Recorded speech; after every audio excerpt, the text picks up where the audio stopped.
Si je suis parmi vous aujourd'hui, c'est pour vous parler d'un droit qui nous concerne toutes et tous, le droit au respect à la vie privée. C'est une notion particulière, car elle est subjective. Je pense que c'est l'un des droits les plus importants du citoyen.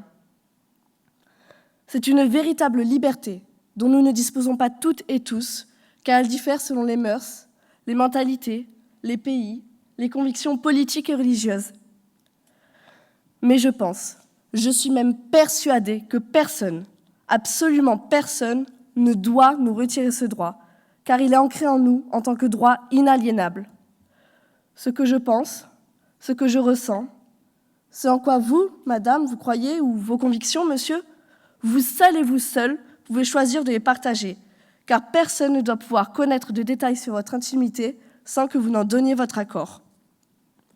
Nous avons le choix de donner des éléments sur nous, concernant notre vie affective, notre vie sentimentale, notre santé, nos loisirs, nos croyances. D'un point de vue juridique, ce droit est consacré depuis 1970 dans l'article 9 du Code civil. Il est écrit que toute personne, quel que soit son rang, sa naissance, sa fortune, ses fonctions présentes ou à venir, a droit au respect de sa vie privée. Cependant, ce qui est une intrusion dans la vie privée pour l'un ne l'est pas forcément pour l'autre. Donc, d'un juge à un autre, la décision finale peut être différente, tant qu'elle reste en accord avec le Code civil et le Code pénal.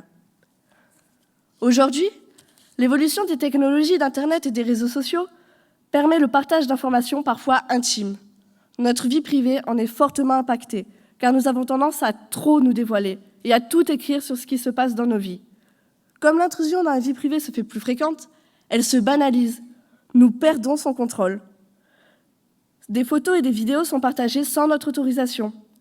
Le fait de pouvoir se faire passer pour une autre personne, les fake news qui circulent, tout cela nous met dans la situation où nous ne distinguons plus le vrai du faux, le réel du virtuel.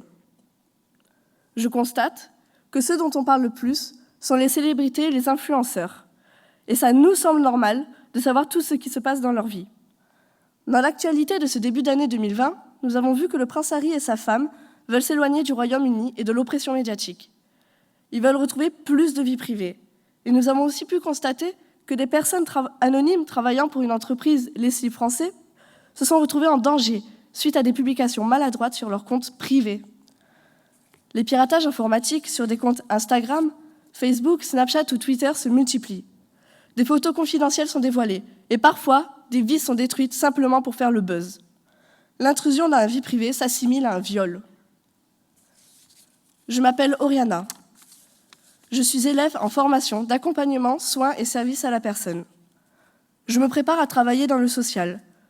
Ce sujet du droit au respect à la vie privée m'a aussi fait penser à mon avenir, à ce que sera mon métier plus tard.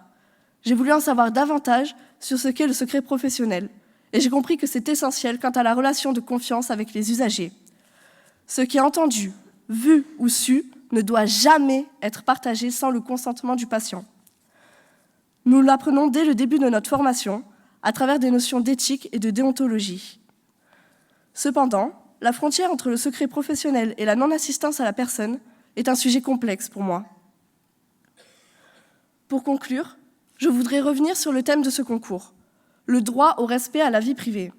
Me poser des questions sur ce qu'est la vie privée, le respect et surtout comprendre mes droits m'a permis de me grandir, de débattre avec mes camarades, ma famille et mes enseignants.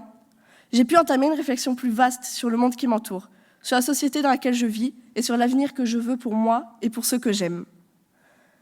Comprendre que mes habitudes sur les réseaux sociaux peuvent me mettre en danger ou que mes actes peuvent avoir un impact sur les autres, ça change tout. La vie privée nous concerne toutes et tous de différentes façons, mais elle évolue en même temps que les mentalités.